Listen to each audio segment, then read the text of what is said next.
Bosh prokuratura tomonidan ham 9-may xotira va qadrlash kuni munosabati bilan tadbirlar tashkil etilmoqda. Xususan, G'alaba bog'ida 2-jahon urushi qatnashchilariga ehtirom ko'rsatildi, ularning holidan xabar olindi. O'tganlar ruhi shod etildi. Sog'inch va iztirob, faryod chekishga majbur qiluvchi qora xatlar osmon uzra ko'rshapalakdek u yoqdan bu yoqqa uchgan davrlar. Farzandlar dog'ida kuygan onaning, hasratda yongan yorlarning, ko'zlari to'rt bo'lib kutgan bolalarning timsoliga aylangan monument. Yarim tishlangan nonda qolgan tabassumni ilhaq bo'lib kutganlar timsoli. Sog'inchlar bitiklarga aylandi. O'sha mash'um davrning dostoniga aylanib, abadiy tursin, ko'rganlar o'rnak olsin, o'tganlar esa haqqiga duo qilinsin uchun ham bu yerga bitildi. G'alaba bog'i bugun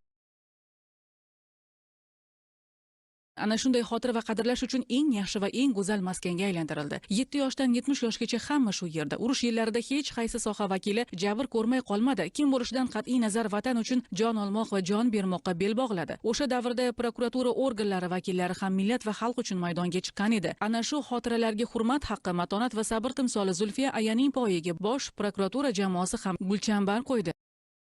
Ehtirom ko'rsatdi.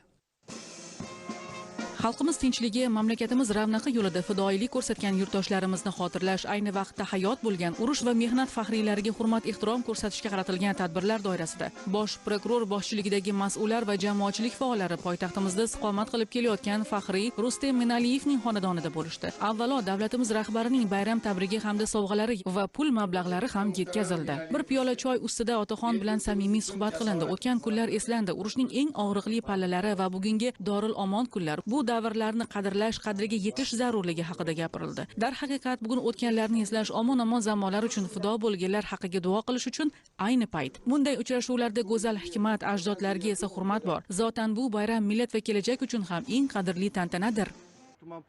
Yana bir tadbir o'tganlar haqqini yod etish va ularga hurmat ko'rsatish uchun urushlarda ishtirok etgan va keyinchalik prokuratura organlarida uzoq yillar samarali xizmat qilgan xodimlar abadiy uyquga ketgan sokin maskanlarga borildi. Ularga yuksak ehtirom ko'rsatildi. O'tganlar haqqiga duo o'qildi. Prokuratura organlarining xotira va qadrlash kuni munosabati bilan o'tkazayotgan ma'naviy ma'rifiy tadbirlari joylarda davom etyapti.